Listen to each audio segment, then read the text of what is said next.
চ্যাপ্টারের নাম লিখবি আলোর বিচ্ছুরণ, নতুন চ্যাপ্টার এবং সহজ চ্যাপ্টার, ছোট চ্যাপ্টার, আজকেই শেষ হয়ে যাবে, একটাই চ্যাপ্টার। কোনটা? লেন্সের ক্ষমতা বেশি কিছু নেই, একবার রিডিং দিলেই হয়ে যাবে, দেখিস। তাহলে আরেকবার বলে দেবো যে কোনো সময়, নেই কিছু ওখানটায়। লেন্সের ক্ষমতা মানে হচ্ছে 1/, ফোকাস দূরত্ব। ঠিক আছে, লাস্টের দিকে একবার বলে দিচ্ছি। তাহলে তো এখানে লিখবি যে আলোর বিচ্ছুরণ, আলোর বিচ্ছুরণ। এই পেনটা কার? এটা কার পেন? এটা।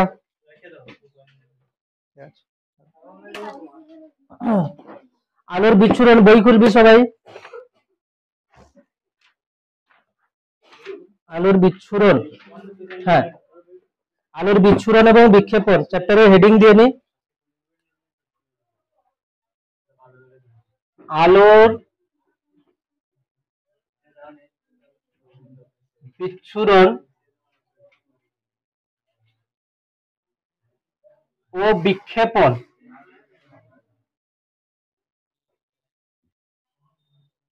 আমি এখান থেকে বিগত কয়েক সালে কোনো ডাইরেক্ট কোশ্চেন দেখতে পাইনি, যদিও বা হয় 1 নাম্বার, বড় জোর 2 নাম্বার, তাও রেয়ার। ঠিক আছে, এই একটা চ্যাপ্টার এবং পরের চ্যাপ্টারও কোশ্চেন খুব কমই আসে। এই জন্য আমরা প্রথম 3টে চ্যাপ্টারকে খুব বেশি গুরুত্ব দিয়েছি, কেন কি যত বড় বড় প্রমাণ বা কোশ্চেন এখানে। তো এই চ্যাপ্টারে যদি আমি সিলেবাস দেখি একবার, সিলেবাস যদি দেখিস যে সিলেবাসে আছে কি, সিলেবাসে আছে, আমি একবার পড়ে দিচ্ছি। সিলেবাসে আছে কিনা, refraction and dispersion of light through a prism. তো রিফ্রাকশন থ্রু এ প্রিজম তো আমরা পড়ে নিয়েছি, মানে আলোর মধ্যে, প্রিজমের মধ্য দিয়ে আলোর প্রতিসরণ, এটা পড়া হয়ে গেছে। প্রিজমের যে প্রমাণগুলো ছিল, তো এখন হচ্ছে কিনা dispersion of light through a prism, এটা একটু আসবে। দেন এই বইতে রামধনু এগুলো আছে অনেক কিছু, কিন্তু এখানে সিলেবাস কি বলছে দেখ, স্ক্যাটারিং অফ লাইট মানে আলোর বিক্ষেপণ হচ্ছে, মানে ওখানে র্যালের সূত্র আসবে। এবং blue colour of the sky মানে আকাশ কেন নীল হয়, এটা ডাইরেক্ট বলা আছে, এখান থেকে হতে পারে question. Reddish appearance of, reddish appearance of the sun at sunrise and sunset, মানে সূর্য ওঠা এবং অস্ত যাওয়ার সময় কেন লাল দেখতে হয়। And elementary idea of Raman effect, Raman এফেক্টের কিছু মৌলিক ধারণা। তো বই খুলবি সবাই, পেজ নাম্বার 159। আমি বই থেকেই কিছু বলবো, কথা বলিস না, বই থেকে কিছু বলবো যাতে তাড়াতাড়ি এগোয়।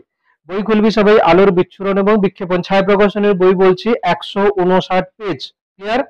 দেখ এখানে প্রথম হেডিং আছে আলোর বিচ্ছুরণ। বিচ্ছুরণ মানে কি? বিচ্ছুরণের সোজা সহজ মানে হলো যে, ধরো আমি বললাম একটা সাদা আলোক রশ্মি, তার মধ্যে কটা বর্ণ আছে? 7টা বর্ণ। তো ওই 7টা বর্ণ ভেঙে যাবে, এটাই হচ্ছে বিচ্ছুরণ। এবারে সাদা আলোতে 7টা বর্ণ আছে বলে 7টা বর্ণ ভেঙে যাচ্ছে। কোনো আলো যদি 3টে বর্ণ নিয়ে হয়, তাহলে 3টে বর্ণ ভাঙবে। তো তাহলে কি হচ্ছে না, একটা বহুবর্ণী রশ্মির বিভিন্ন বর্ণে ভেঙে যাওয়ার ঘটনাকে কি বলে? আলোর বিচ্ছুরণ। ঠিক না? তো সংজ্ঞা কি আছে দেখ, বহুবর্ণী বা মিশ্র আলোর বিভিন্ন বর্ণে বিভাজিত হওয়ার ঘটনাকে আলোর বিচ্ছুরণ বলে। সংজ্ঞা হয়ে গেছে, বইতে আছে দেখ, যেটা যেটা বলছি ওইটুকুই আন্ডারলাইন করবি। বহুবর্ণী বা মিশ্র আলোর বিভিন্ন বর্ণে বিভাজিত হওয়ার ঘটনাকে আলোর বিচ্ছুরণ বলে। তাহলে সাদা আলোতে কতটা বর্ণ আছে? 7টা বর্ণ। সাদা আলো, এই পরীক্ষা হেডিং আছে দেখ, সাদা আলো 7টি বর্ণের সমন্বয়ে গঠিত।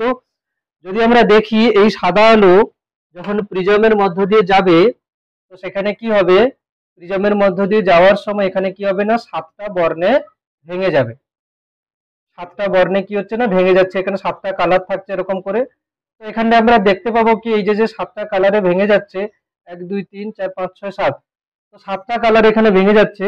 এখানে আমরা দেখবো কি না, বেনি সহকলা,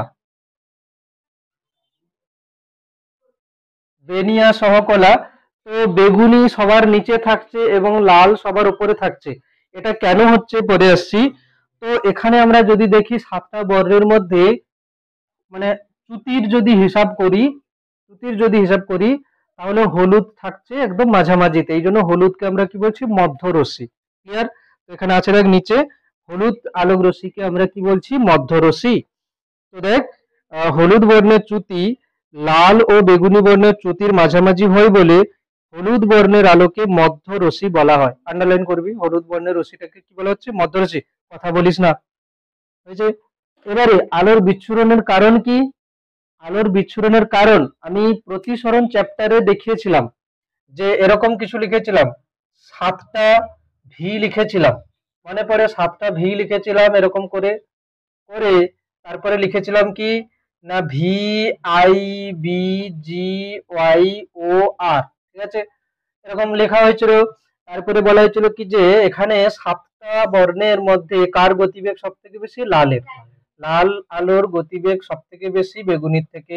তারপরে এটাকে করেছিলাম 1/, ভি ভি এরকম, তাহলে 1/, করলে এটা হয়ে যাবে গ্রেটার দেন, এরকম 1/ভি আর।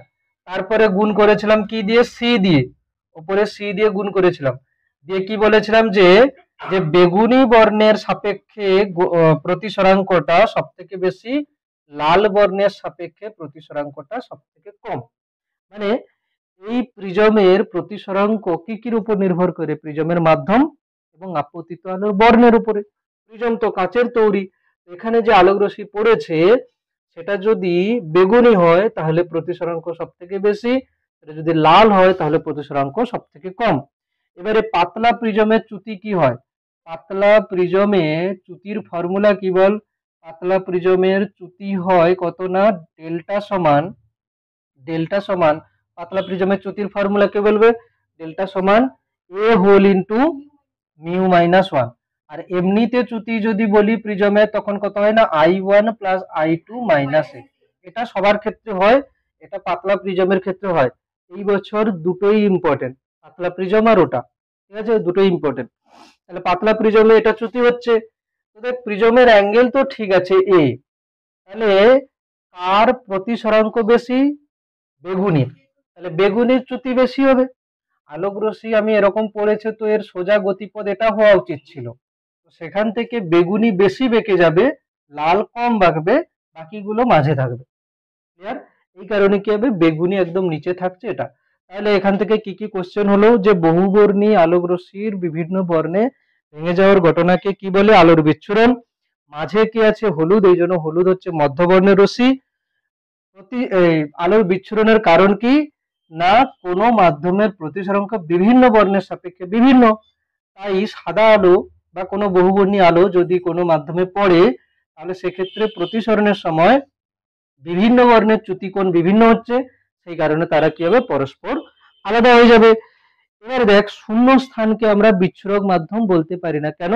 এটাকে শূন্য মাধ্যমে সমস্ত বর্ণের আলোর গতিবেগ সমান, শূন্য মাধ্যমে সমস্ত বর্ণের সাপেক্ষে প্রতিসরাঙ্ক সমান, শূন্য মাধ্যমে আলো কিন্তু ভাঙবে না। ভাঙবে কোথায়? শূন্য মাধ্যম ছাড়া অন্য কোনো মাধ্যম, কাঁচ হতে পারে, অন্য কোনো হচ্ছে ফাইবার হতে পারে, তাহলে সেক্ষেত্রে আমরা শূন্য মাধ্যমকে বিচ্ছুরক মাধ্যম বলছি না। একবার রিডিং দিয়ে নিবি এখানটায়, পেজ নাম্বার 159 ডান সাইডটা, আলোর বিচ্ছুরণের কারণ। ফার্স্ট একবার রিডিং দিয়ে নিবি, একটা পেজ হয়ে গেছে, হয়েছে, একটা পেজ হয়ে গেছে, তাড়াতাড়ি দেখবি। নেক্সট পেজ 160 পেজ, দেখ এখানে একটা ছবি আছে, ছবিতে কি দেখ, হেডিং কি বলা হচ্ছে যে প্রিজম বর্ণ সৃষ্টি করে না, কেবলমাত্র সাদা আলোই বর্তমান বিভিন্ন বর্ণকে পৃথক করে। প্রথমে কারোর কারোর মনে হতে পারে যে প্রিজম বোধহয় বর্ণ সৃষ্টি করছে, সাদা আলো ফেলেছি সেখান থেকে 7টা বর্ণ তৈরি করে দিয়েছে। অ্যাকচুয়ালি এরকম নয়, সাদা আলোতে অলরেডি আগে থেকে 7টা বর্ণ ছিল, প্রিজম সেটাকে ভেঙে দিয়েছে। সেটা আমরা কি করে একটা প্রমাণ করছি, দেখ প্রথমে দেখ, এই যে যে ছবিটা আছে বইতে, P1 প্রিজম আছে, এস আলোক উৎস থেকে একটা আলোক রশ্মি এসে প্রিজমে পড়েছে, বইটা দেখবি, আলোক উৎস থেকে একটা আলোক রশ্মি এসে পড়েছে, পড়ার পরে কি হয়েছে না 7টা বর্ণে ভেঙেছে। এবারে ভাঙার পরে দেখ ওই একটা স্লিটের মধ্য দিয়ে হলুদ আলোকে নিয়ে গেছে, তো হলুদ আলো অন্য একটা প্রিজমে ফেলে দেখেছে কি ওখান থেকে হলুদ আলোই বেরোচ্ছে, বাস কি হয়েছে, চ্যুতি হয়ে গেছে, কিছুটা বেঁকে গেছে। তাহলে কি হলো, সাদা আলোর মৌলিক যে বর্ণগুলো ছিল 7টা, সেখান থেকে যদি আমি একটা বর্ণকে নিই সে কিন্তু আর ভাঙছে না, সে বেঁকে যেতে পারে, বিচ্যুতি হতে পারে, বাট বিচ্ছুরণ হবে না। এরপরে দেখ আছে যে একই ধরনের দুটি প্রিজমকে দেখ কিরকম করে বসিয়েছে এখানে, একটা প্রিজমের মধ্য দিয়ে আলো গেলে দেখ, যা প্রথম প্রিজমটার ভূমি কোন দিকে আছে, নিচের দিকে, তো এই আলোক রশ্মি, এখানে আলোক রশ্মিগুলো কি হবে, নিচের দিকে বেঁকে যাবে, মানে এটাই ছবি আমি এঁকে দিচ্ছি, ধরো এখানে এরকম হয়েছে তো, এইখানে যদি আমি আরেকটা প্রিজমকে একটু কম্বিনেশন করে এরকম করে বসিয়ে দিই, তাহলে দেখতে পাবো যে এখানে যে সাতটা আলো এসে পড়েছে তারা আবার জুড়ে গিয়ে কি হয়ে যাবে, এখান থেকে জুড়ে গিয়ে লাস্টে সাদা আলো বেরোবে। ঠিক আছে, মানে আমি এরকম কম্বিনেশন করতে পারি, একটা প্রিজম যেমন ভাঙছে সাদা আলোকে, সেরকম মানে এখান থেকে কি পরীক্ষায় বোঝা যায়, সাদা আলো ভাঙলে সাতটা বর্ণ হচ্ছে, আর পরেরটা থেকে কি বোঝায়, সাতটা বর্ণ জুড়লে সাদা আলো হচ্ছে। যেমন সাদা আলো ভাঙলে সাতটা বর্ণ হচ্ছে, সেরকম সাতটা বর্ণ জুড়ে গেলেও সাদা আলো হচ্ছে। নিউটনের বর্ণ চাকতি তোরা নিচু ক্লাসে হয়তো দেখেছি, এরকম একটা চাকতি পাওয়া যায়, সেখানটায় সাতটা কালার করা থাকে। ঠিক আছে, এরকম করে মানে এরকম করে ভাগ করা থাকে, এবং সেখানে সাতটা কালার এরকম করে করা থাকে। তো সাতটা কালার এখানে বেগুনি, নীল, সবুজ এরকম করে করা থাকে। তো দৃষ্টি নির্বন্ধ কি হচ্ছে, আমাদের চোখে কোনো আমরা যখন দেখি তার রেস কত সময় থাকে, 1/10 সেকেন্ড। 1/10 সেকেন্ড মানে আমি ধরো কোনো জিনিস দেখলাম, কোনো মানে বর্ণ এসে আমার চোখে পড়লো আলোক রশ্মি, তাহলে তার রেস কত সময় থাকবে, 1/10 সেকেন্ড। 1/10 সেকেন্ডের মধ্যেই যদি অন্য কোনো কিছু এসে পড়ে, তাহলে আমি তাকে আলাদা করে দেখতে পারবো না। আলাদা আলাদা দেখার জন্য টাইম গ্যাপ কত থাকা উচিত, 1/10 সেকেন্ড। তো চাকতি যখন ঘোরানো হবে, দেখা গেল আমি এখন দেখছি লাল, তো চাকতি যখন ঘোরাবো তাহলে হচ্ছে কি হবে না, লালের পরে ধরো হচ্ছে কি না কমলা, মানে লাল না যেতে যেতে কমলা চলে আসছে, তারপরে হলুদ চলে আসছে। তো এরকম 1/10 সেকেন্ডের মধ্যে চাকতি যদি আমি জোরে জোরে ঘোরাই, তাহলে কি হবে, লাল না যেতে যেতে হলুদ চলে আসবে, হলুদ না যেতে যেতে সবুজ, আকাশি, নীল, তো সবগুলো চোখের এসে পড়ছে 1/10 সেকেন্ডের মধ্যে। তো চোখ একসঙ্গে কি দেখবে, সাদাই দেখবে, মানে পুরো চাকতিটাকে দেখবে কি সাদা হলো। মানে এখান থেকে দৃষ্টি নির্বন্ধ কত হচ্ছে, 1/10 সেকেন্ড। নিউটনের বর্ণচাকতি থেকে আমরা কি বুঝছি, যে সাতটা বর্ণ একসঙ্গে হলে সাদা আলোই দেখাচ্ছে। এবার দেখ বর্ণের অনুভূতি, আমাদের চ্যাপ্টার ছিল আগে কি না, তড়িৎ চুম্বকীয় তরঙ্গ। ঠিক আছে, থার্ড সেমিস্টারে চ্যাপ্টার ছিল তড়িৎ চুম্বকীয় তরঙ্গ।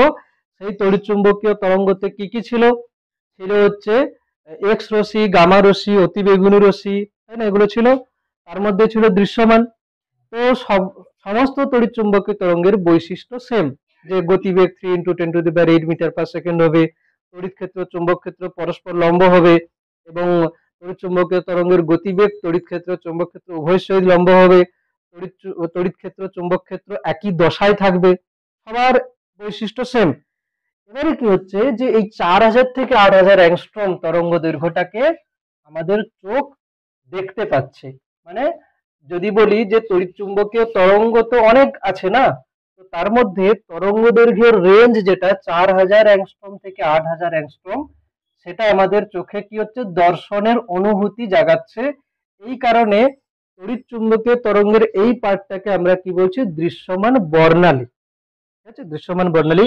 তাহলে আমি বলেছি যে বেগ কার বেশি, বেগ বেশি হচ্ছে লাল, তাই না, বেগ বেশি হচ্ছে লাল, লালের বেগ বেশি হচ্ছে। এবং তোরা এটা জানিস ভি সমান এন ল্যামডা, তাই না, বেগ সমান কম্পাঙ্ক ইন্টু তরঙ্গ দৈর্ঘ্য। তো কম্পাঙ্ক তো ঠিক আছে, কম্পাঙ্ক কিসের উপর নির্ভর করে, উৎসের উপরে। তো বেগ এবং যে তরঙ্গ দৈর্ঘ্য এটা কিন্তু নির্ভর করছে মাধ্যমের উপরে। তো যদি বলি কম্পাঙ্ক যদি কনস্ট্যান্ট হয়, তাহলে ভি প্রপোর্শনাল টু কি হচ্ছে, ল্যামডা। তো যার বেগ বেশি তার তরঙ্গ দৈর্ঘ্য বেশি। তাহলে এখানে 8000 অ্যাংস্ট্রমটা কার হচ্ছে, রেড, আর এটা হচ্ছে কি না 4000 হচ্ছে কি না ভায়োলেট। মানে বেগুনির তরঙ্গ দৈর্ঘ্য সব থেকে কম, লালের সব থেকে বেশি। 4000 হচ্ছে বেগুনির পড়ছে, 8000 হচ্ছে লালের পড়ছে। কোথাও কোথাও 3500 থেকে 7000ও দেওয়া থাকে, অ্যাপ্রক্সিমেট এরকম হচ্ছে। এখানে আমরা এই রেঞ্জের মধ্যে দেখতে পাচ্ছি, 4000-এর কম হলেও দেখতে পাবো না, 8000-এর বেশি হলে দেখতে পাবো না। এটা ছিল। এবারে কৌণিক বিচ্ছুরণ এবং বিচ্ছুরণ ক্ষমতা, এবার হেডিং দিতে পারিস। কৌণিক বিচ্ছুরণ যেটুকু বললাম এখানে আন্ডারলাইন আসবে, 4000 থেকে 8000-এর মধ্যে, এটাই হচ্ছে দৃশ্যমান বর্ণালী। এবারে হেডিং আসবে কৌণিক বিচ্ছুরণ এবং বিচ্ছুরণ ক্ষমতা। কৌণিক বিচ্ছুরণ এবং বিচ্ছুরণ ক্ষমতা, কৌণিক বিচ্ছুরণ এবং বিচ্ছুরণ ক্ষমতা। ক্লিয়ার? কৌণিক বিচ্ছুরণ, কৌণিক বিচ্ছুরণ। প্রথমে কৌণিক বিচ্ছুরণ সংজ্ঞা বই থেকে নিয়ে নেব।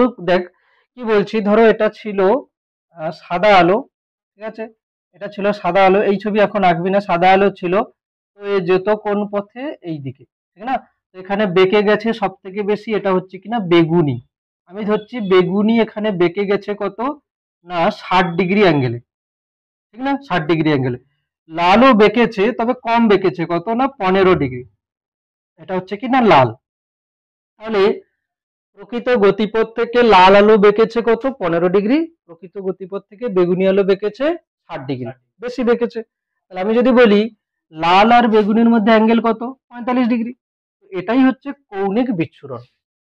কৌণিক বিচ্ছুরণ কি হবে, যে আলোক রশ্মি পড়েছে তার যে বিচ্ছুরণ হয়েছে, তো সেই যে যে দুটো প্রান্তীয় বর্ণ আছে তাদের মধ্যে যে কোণ, ঠিক আছে, অথবা আমি বলতে পারি কি বেগুনি বর্ণের চ্যুতিকোণ এবং লাল বর্ণের চ্যুতিকোণের অন্তর্ফলকে বলে কৌণিক বিচ্ছুরণ, ঠিক না। তাহলে সংজ্ঞাটা দেখ কি বলছে, প্রতিসরণের ফলে দুটি ভিন্ন বর্ণের আলোক রশ্মির যে চ্যুতি ঘটে তাদের অন্তর্ফলকে ওই দুই বর্ণের সাপেক্ষে আলোক রশ্মির কৌণিক বিচ্ছুরণ বলে।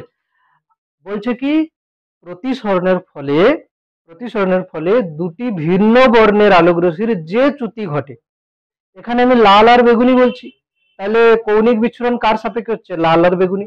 আমি যদি বলি বেগুনি এবং কমলা, তাহলে বেগুনির চ্যুতিকোণ বার করব, কমলার চ্যুতিকোণ বার করব, মাইনাস করলে হয়ে যাবে, ক্লিয়ার।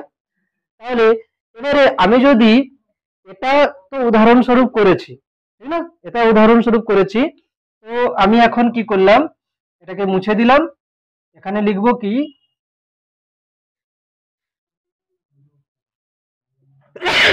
এখানে লিখবো কি না ডেল্টা আর সমান A whole into mu R minus one, ঠিক আছে, ডেল্টা আর সমান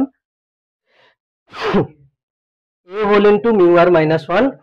কেন না, প্রিজমের প্রতিসরাঙ্কটা লাল বর্ণের সাপেক্ষে যদি বলি মিউ আর, তাহলে লাল বর্ণের চ্যুতিকোণ কত হবে, ডেল্টা আর সমান A whole into mu R minus one. বেগুনি বর্ণের চ্যুতিকোণ কত হবে, A whole into mu V minus one.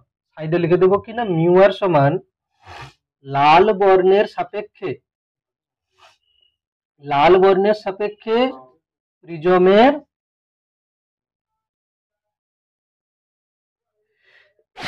প্রতিসরাঙ্ক, লাল বর্ণের সাপেক্ষে প্রিজমের প্রতিসরাঙ্ক, আর ভি হচ্ছে কি বেগুনি বর্ণের সাপেক্ষে প্রিজমের প্রতিসরাঙ্ক, ক্লিয়ার। এটুকু লেখ, ছবি আঁকতে পারি, না আঁকলেও চলবে। এখানে কৌণিক বিচ্ছুরণ কি হবে, কৌণিক বিচ্ছুরণ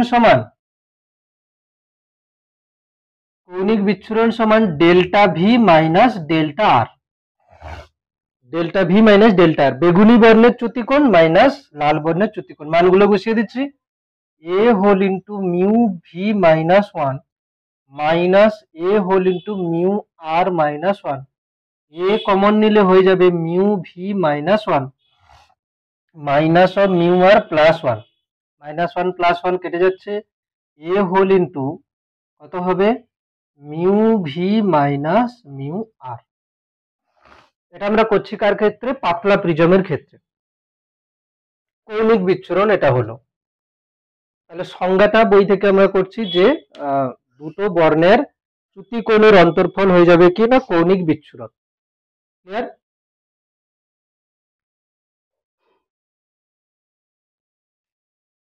বিচ্ছুরণ ক্ষমতা কি আসবে, বিচ্ছুরণ ক্ষমতা বার করার জন্য আমরা কি করব না, মধ্যবর্ণের যে রশ্মি ছিল তার চ্যুতিকোণ বার করতে হবে। এখানে মধ্যবর্ণ কে ছিল, হলুদ, এখানে আমি লিখে নিচ্ছি যে মিউ সমান মধ্য রশ্মি, এখানে হলুদ হচ্ছে, অন্য কোথাও অন্য কিছু, মধ্য রশ্মির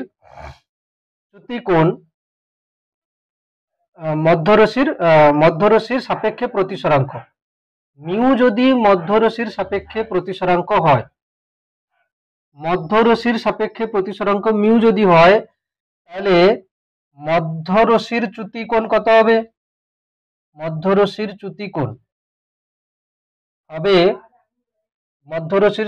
ডেল্টা সমান A whole into mu minus one, কি না, A whole into mu minus one.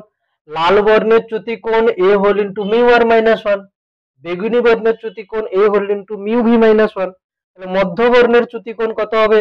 A whole into mu minus one, কেন কি মধ্যবর্ণের সাপেক্ষে প্রতিসরাঙ্ক আমি মিউ ধরেছি। এখানে বিচ্ছুরণ ক্ষমতা ওমেগা কি আসবে?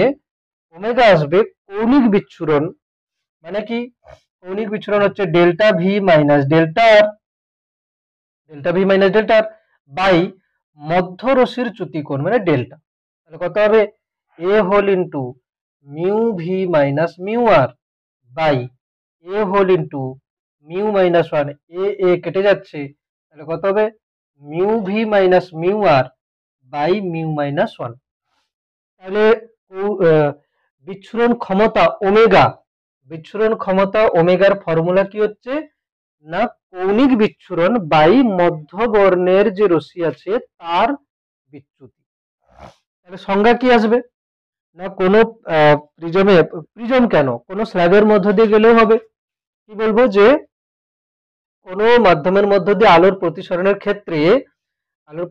ক্ষেত্রে কৌণিক বিচ্ছুরণ এবং মধ্যরশ্মির চ্যুতিকোণের অনুপাতকে কি বলে না বিচ্ছুরণ ক্ষমতা। কৌণিক বিচ্ছুরণ এবং মধ্যরশ্মির চ্যুতিকোণের অনুপাতকে মাধ্যমটির বিচ্ছুরণ ক্ষমতা বলে।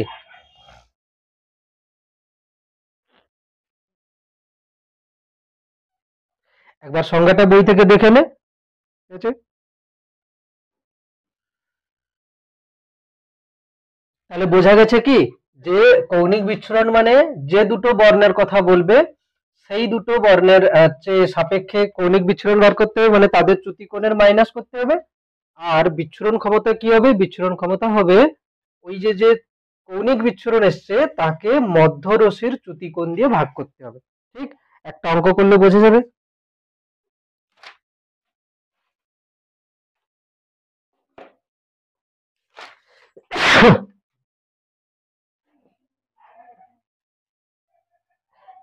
পেজ নাম্বার 163 এর 5 কোশ্চেন।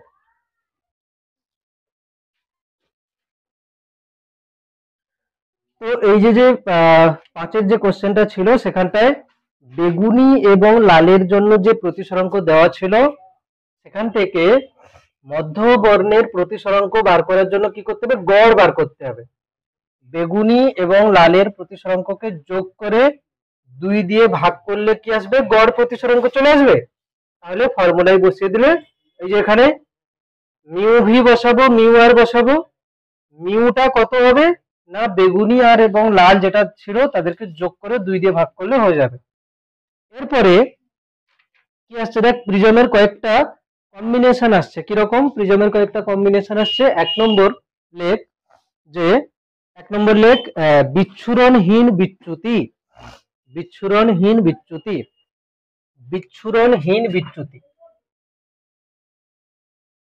বিচ্ছুরণহীন বিচ্যুতি।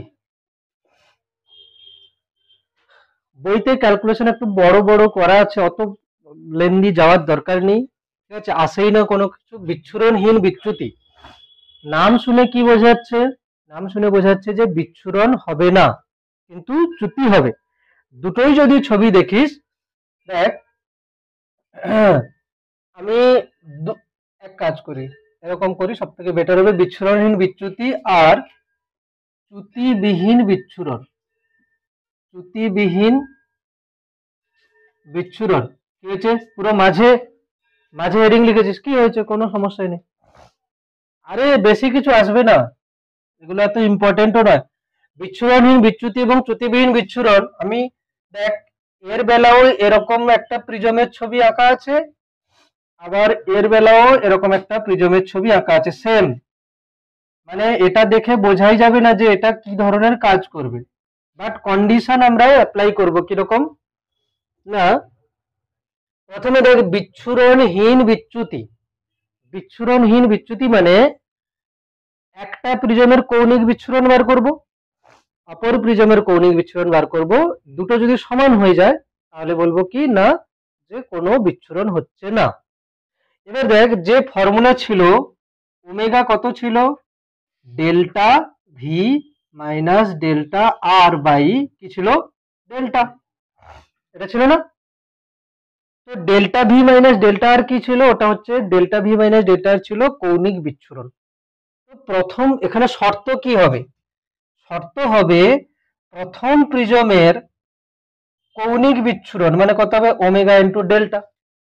প্রথম প্রিজমের কৌণিক বিচ্ছুরণ কত হবে, ওমেগা ইন্টু ডেল্টা।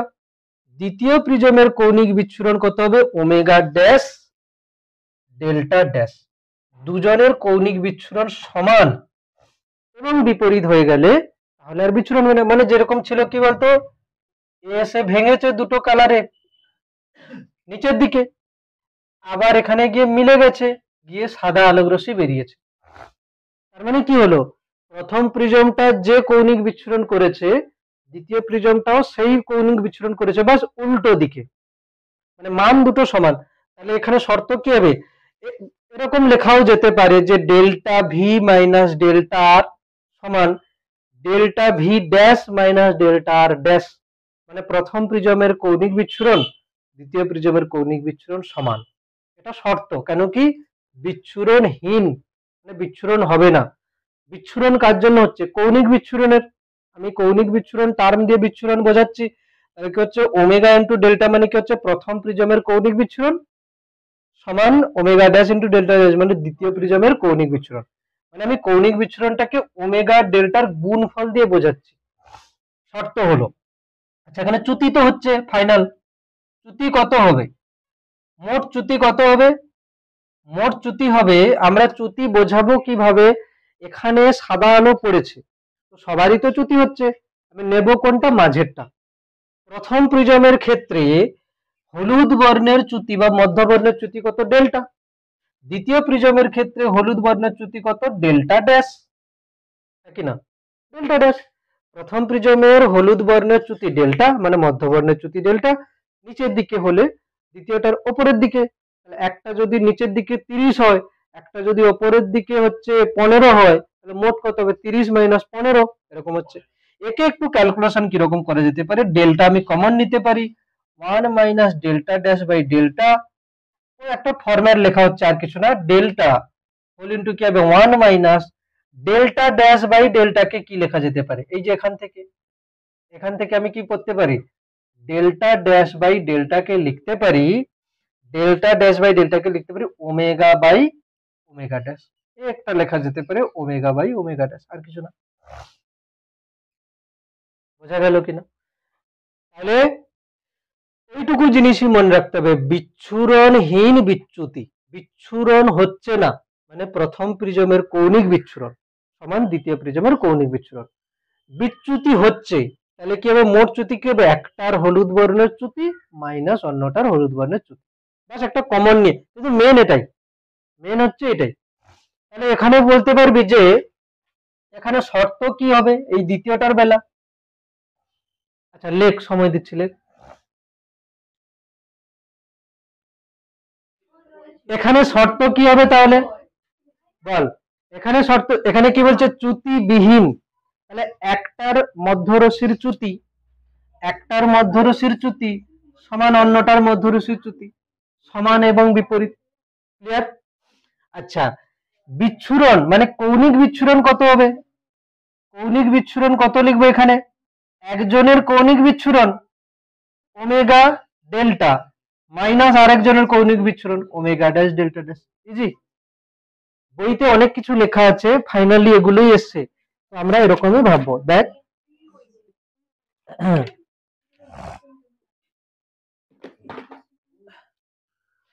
এবারে কি, একে একে একে কি রকম লিখেছে, ডেল্টা সমান A whole into mu minus 1, একে একে এক্সপ্যান্ড কি রকম করেছে দেখ, একে এক্সপ্যান্ড করতে পারিস, কথা বলিস না, একে এক্সপ্যান্ড কি রকম করেছে, ডেল্টাকে কি লেখা যেতে পারে, ডেল্টাকে লেখা যেতে পারে a whole into mu minus 1, আর ডেল্টা ড্যাশ কে কি লেখা যেতে পারে a dash whole into mu dash minus 1। এখানে যদি বলি দুজনের প্রতিসারক কোণের অনুপাত, তাহলে এ বাই এ ড্যাশ সমান কত হবে, mu dash minus 1 by mu minus 1 করে যেতে পারে। তো এরকম কোশ্চেনও হতে পারে। এরপরে চলে আসবি। লিখেছিস সবাই? লিখলে লিখতে পারিস? তাহলে এখানে শর্ত কি হচ্ছে? শর্ত হচ্ছে যে একটা হচ্ছে বিচ্ছুরণহীন বিচ্যুতি। যেখানে বিচ্ছুরণহীন কথা লেখা আছে সেখানে লিখবো একটা প্রিজমের কৌণিক বিচ্ছুরণ সমান অপর প্রিজমের কৌণিক বিচ্ছুরণ। বিচ্ছুরণহীন বিচ্যুতির কথা বলেছে মানে চ্যুতি হবে, মানে একটার হলুদ বর্ণের চ্যুতি মাইনাস অন্যটার হলুদ বর্ণের চ্যুতি। পরেরটা আছে কি?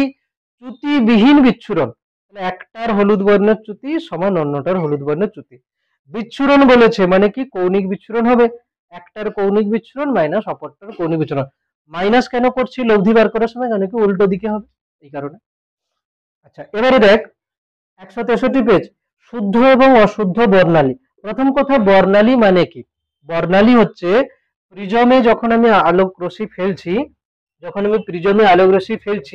তখন কয়টা বর্ণ হচ্ছে? সাদা আলোর 7টা বর্ণ। 7টা বর্ণ পর্দায় যদি ফেলা হয় পরপর করে আসবে। এই প্রিজমে সাদা আলো ফেললে 7টা বর্ণ যে হচ্ছে এখানে, সেগুলো কি হবে? 7টা বর্ণ এই পর্দার উপরে পড়ছে। তো এখানে পটি তৈরি হবে, সেটাকে আমরা কি বলছি? বর্ণালী। পটি তৈরি হবে, সেটাকে আমরা বলছি বর্ণালী। এই যে যে যে বর্ণগুলো হচ্ছে সেগুলো যদি আমি স্পষ্ট ভাবে দেখতে পাই তাহলে সেটা শুদ্ধ বর্ণালী, আর যদি একটা আর একটার উপর ওভারল্যাপ করে তাহলে সেটা অশুদ্ধ বর্ণালী। ঠিক আছে? তাহলে কি হলো 163 পেজ? বর্ণালী, শুদ্ধ বর্ণালী হচ্ছে কি? স্পষ্টভাবে দেখতে পেলে। অশুদ্ধ বর্ণালী হচ্ছে কি? যদি স্পষ্টভাবে দেখতে না পাওয়া যায়। এখান থেকে একটা ইম্পর্টেন্ট কোশ্চেন হয়ে যেতে পারে কি? শুদ্ধ বর্ণালী তৈরি করার শর্তগুলো কি কি? শুদ্ধ বর্ণালী তৈরি করার শর্তগুলো কি কি?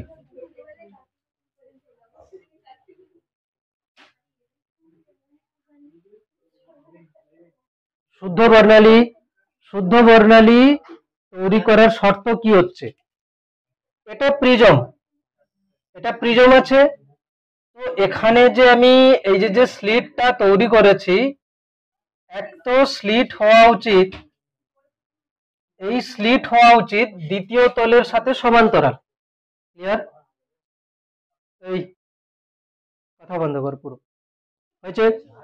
এই স্লিটটাকে কি হতে হবে? দ্বিতীয় তলের সাথে সমান্তরাল। আর কি? স্লিটকে খুব ক্ষুদ্র হতে হবে, মানে খুব ক্ষুদ্র স্লিট যাতে হয়। কেন? যদি বেশি মানে মোটা স্লিট হয় তাহলে তার মধ্যে দিয়ে অনেক বেশি আলোক রশ্মি যাবে। আমরা চাই যে একটা দুটো আলোক রশ্মি যাক। তাহলে প্রথম শর্ত কি হতে হবে? যে স্লিটটাকে যাতে খুব ক্ষুদ্র হয়। দেন তারপরে কি করেছি, এখান থেকে এখানে যদি আমি একটা লেন্স বসিয়ে দিই তাহলে কি হবে? এরকম করে যদি আলো যায়, যদি দু তিনটে আলো যদিও যায়, এবং এটা যদি এই যে যে স্লিটটা, সেই স্লিট যদি উত্তর লেন্সের ফোকাসে থাকে তাহলে এখান থেকে আলোক রশ্মি কেমন যাবে? সমান্তরাল ভাবে যাবে। গেলে কি হবে? দেখ, এই সাদা আলোক রশ্মিটা দুভাগ হবে, এই সাদা আলোক রশ্মিটাও দুভাগ হবে, এরকম। এটাও কি হবে? এরকম করে দুভাগ হবে। তো এখানে যখন আলোক রশ্মিগুলো বেরোবে না, যখন বেরোবে, এখানে এই রশ্মিগুলো ধরো, এই রশ্মিগুলো ধরো এরকম করে সমান্তরাল ভাবেই আসবে। এখানে আমি একটা যদি লেন্স ব্যবহার করি তখন আমি দেখতে পাবো যে ধরো এই লাল আলোক রশ্মিটা এই লাল আলোক রশ্মির সাথে মিলে যাবে, এরকম করে ছবি এরকম হবে। আর এখানে ধরো বেগুনির সাথে মিলে যাবে এরকম করে। এটা ধরো লাল হচ্ছে, এটা হচ্ছে বেগুনি। তাহলে এই পর্দার উপরে কি হবে? দেখ কি কি হচ্ছে। প্রথমে স্লিটকে খুব ক্ষুদ্র হতে হবে যাতে করে কম আলোক রশ্মি যায়। দ্বিতীয়, এই স্লিটটা যেন প্রথম উত্তর লেন্সের ফোকাসে থাকে, থাকলে কি হবে? এখান থেকে সমান্তরাল রশ্মি বেরোবে। সমান্তরাল রশ্মি বেরিয়ে দু তিনটে চারটে হোক সমান্তরাল রশ্মি সবাই ভাঙবে, বেনিয়া সহকলাতে ভাঙবে। ভাঙার পরে কি হবে? যেগুলো বেরোবে সেই রশ্মিগুলো যেন এই লেন্সের প্রধান অক্ষের সমান্তরালে যায়। তাহলে এইগুলো কি হবে না? এই উত্তর লেন্সের ফোকাসে মিলবে। আর স্ক্রিনকে কোথায় রাখতে হবে? এই উত্তর লেন্সের ফোকাস তলে। ব্যাস, ওগুলোই লেখা আছে। পড়ে দিচ্ছি না একবার। ছিদ্রটিকে খুব সূক্ষ্ম হতে হবে। ছিদ্র সূক্ষ্ম না হলে অনেক আলোক রশ্মি প্রিজমে পড়ে অশুদ্ধ বর্ণালী সৃষ্টি করবে। 2 নম্বর, ছিদ্রটিকে প্রথম উত্তর লেন্স L1 এর কোথায় রাখতে হবে? ফোকাসে।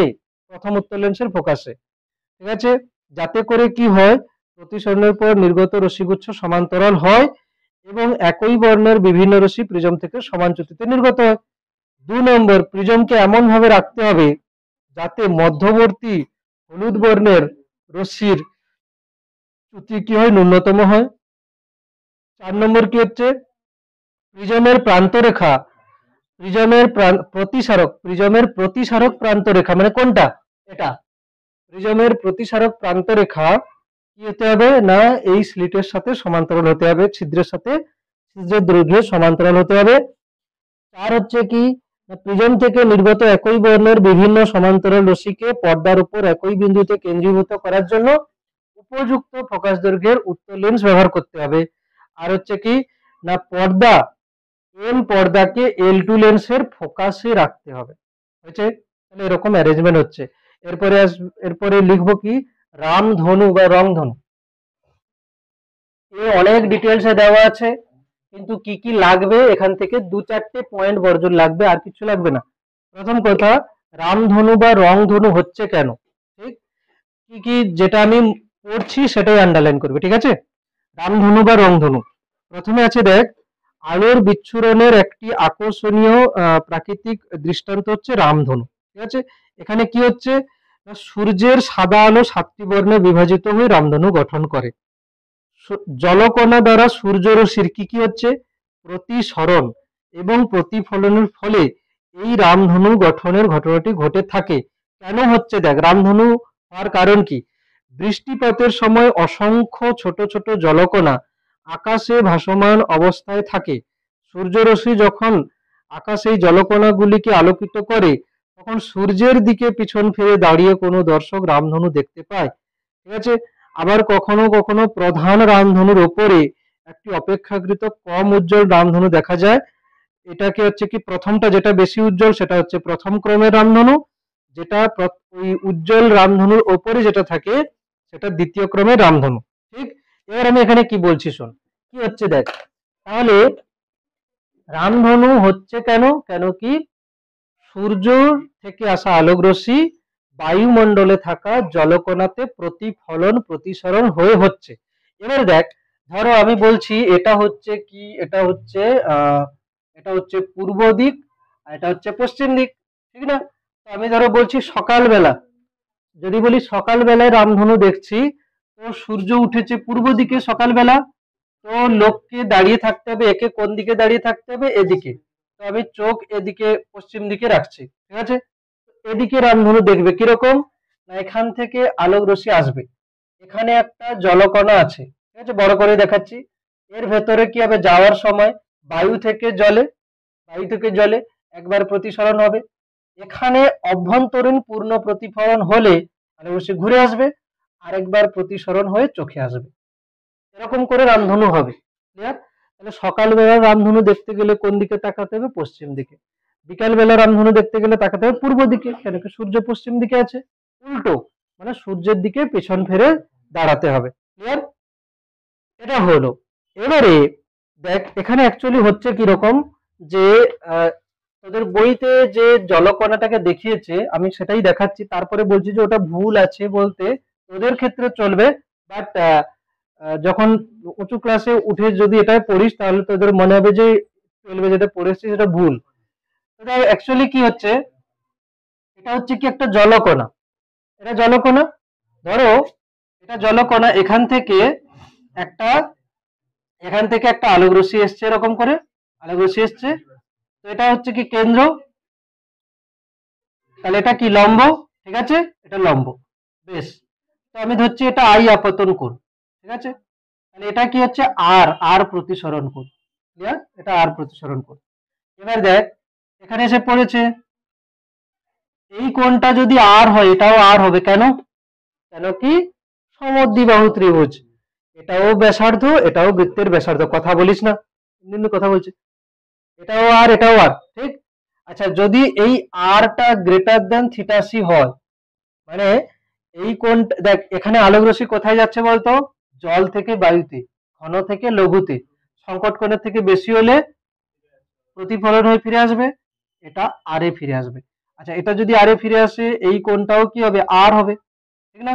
আচ্ছা, বায়ু থেকে জলে আই কোণে আপতন হলে আর কোণে যাচ্ছে, তাহলে জল থেকে যদি আর কোণে আসে তাহলে বায়ুতে আই কোণে বেরোবে, আই কোণে বেরোবে এখান থেকে, ঠিক না? এ হয়ে গেল, বোঝা যাচ্ছে। কিন্তু এটা কোনোদিনই বাস্তবে সম্ভব নয়। কি করে সম্ভব নয় দেখ, আমি দেখাচ্ছি। ধরো এটা হচ্ছে জলকণা, ঠিক না? জলকণা ম্যাক্সিমাম আপতন কোণ কি হতে পারে? ম্যাক্সিমাম আপতন কোণ হতে পারে 90 ডিগ্রি। তাহলে আমি বললাম যে এখানে ম্যাক্সিমাম আপতন কোণ হচ্ছে 90 ডিগ্রিতে আলোক রশ্মি গিয়ে পড়েছে, এটা 90 ডিগ্রি। তাহলে এখানে কোন কোণে প্রবেশ করবে? Theta c. কেন? যদি জল থেকে থিটা সি কোণে আসতো তাহলে বায়ুতে কি যেত? 90। তাহলে বায়ু থেকে 90 হলে জলে যাবে থিটা সি। থিটা সি কোণে যাচ্ছে, এটা থিটা সি কোণ হবে, থিটা সি কোণে হলে 90তে বেরিয়ে যাবে। বেরিয়ে গেছে না? এবারে বল, তাহলে যদি অভ্যন্তরীণ পূর্ণ প্রতিফলন হতেই হয় তাহলে এখানে কোণটাকে থিটা সি থেকে বড় করা উচিত। তাহলে এখানে আপতন কোণকে আরো বড় করা উচিত, বা 90 থেকে কি করে বড় হবে? তাহলে তাহলে রেনবো হচ্ছে কি করে? না, আমরা যে জলকণা দেখছি সেটা পুরোপুরি ভাবে গোলাকার নয়। বায়ুতে যে জলকণাগুলো আছে সেটা পুরোপুরি জলকণা নয়, হতে পারে সেটা ডিম্বাকার হতে পারে, যার ফলে তার জিওমেট্রিক শেপ কিন্তু এরকম হচ্ছে না, ঠিক না? এই কারণে কিন্তু যে একদম পুরোপুরি ভাবে গোলক ধরে নিয়ে এটাকে এক্সপ্লেন করা যেতে পারে না। বাস একটা সহজ আইডিয়া করার জন্য আমরা এরকম করছি। এখানে আমি যদি বলি চ্যুতিকোণ, মোট চ্যুতি কত হচ্ছে? ডেল্টা। দেখ প্রথমবারে চ্যুতিকোণ কত হয়েছে? আই মাইনাস আর।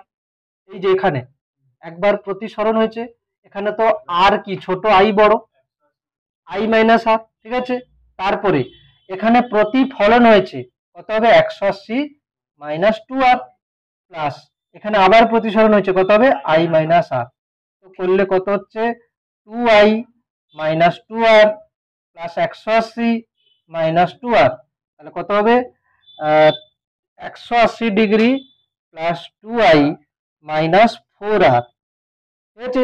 চ্যুতিকোণ ন্যূনতম ডেল্টা মিনিমাম হওয়ার শর্ত কি? ডেল্টা মিনিমাম হওয়ার শর্তটা হচ্ছে কি? এর ডেরিভেশন হয়, আগের বছর করিয়েছিলাম, কোনো প্রয়োজনই নেই। cos i সমান root over mu square minus 1/3। বাস ওটুকু মনে রেখে দে। ছবিটা আঁকবি শুধু, এটা চ্যুতিকোণ ডেল্টা, দেন ডেল্টা মিনিমাম হওয়ার শর্ত। এখানে লিখে দিবি বাস্তবে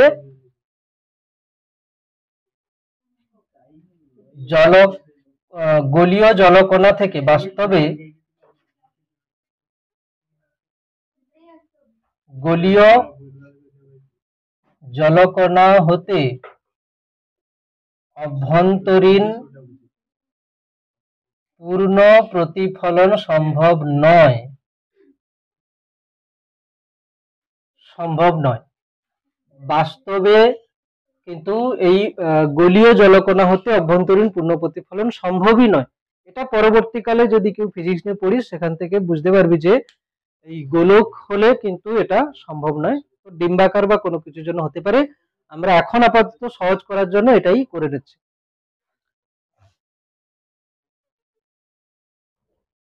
হয়ে গেছে লেখা? একটু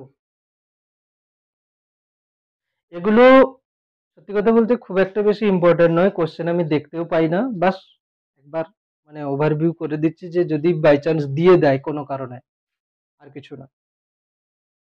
নাহলে আমি আগের বছরও কোশ্চেন দেখিনি, তার আগের বছরও কোশ্চেন দেখিনি। তবে হ্যাঁ, র্যালের বিক্ষেপণ সূত্র লেখো, তারপরে হচ্ছে রামন ক্রিয়া, এগুলো থাকে, ঠিক আছে? এগুলো থাকে। আর শর্ট কোশ্চেন হিসাবে যেটা থাকে সেটা আমি ছবির হিসাবে বলে দিচ্ছি কিরকম।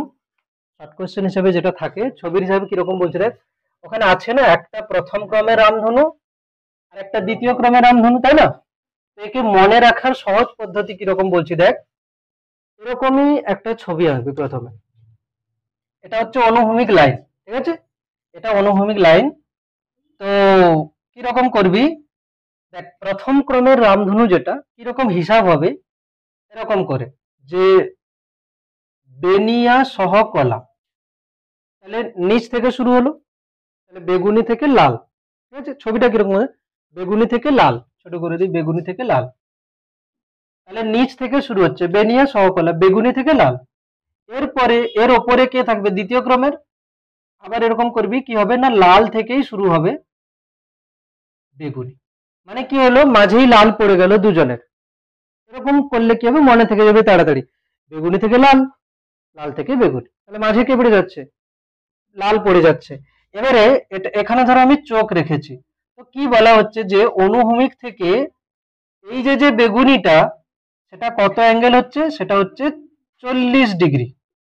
40, 40 বা 41 কি হচ্ছে দেখে নি একবার, 40 ডিগ্রি হবে, আশা করছি 40ই হবে, 40 42, হ্যাঁ 40, 40 42, ঠিক আছে। তো এটা 40 আর এটা হচ্ছে কত 42, তাহলে কি হলো প্রথম ক্রমের রামধনু কত হচ্ছে মানে অ্যাঙ্গুলার যদি আমি বলি গ্যাপ কত 2 ডিগ্রি, তাহলে কি হচ্ছে বেগুনি থেকে লাল, বেগুনি নিচে আছে তাহলে 42, এটা 40 হবে আর লাল উপরে আছে বলে 42 হবে।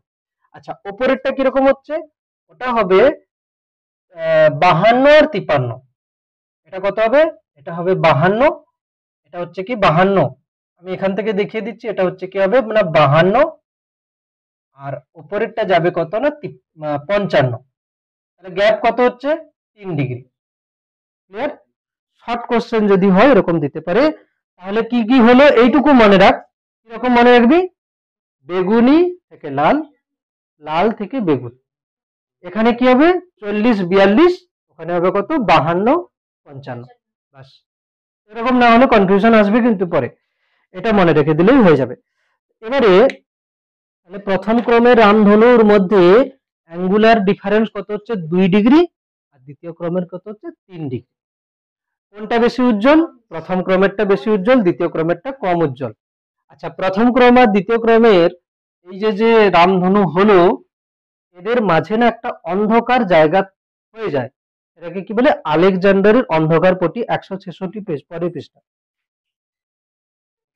166 পেজ পরের পৃষ্ঠাতে আছে দেখ, ওই যে যে রেড কালারের একটা বক্স আছে ওখানে আছে মুখ্য এবং গৌণ রামধনুর মধ্যবর্তী যে অঞ্চলে অপেক্ষাকৃত অন্ধকারাচ্ছন্ন অংশ দেখা যায় তাকে আলেকজান্ডারের অন্ধকার পটি বলে। ক্লিয়ার?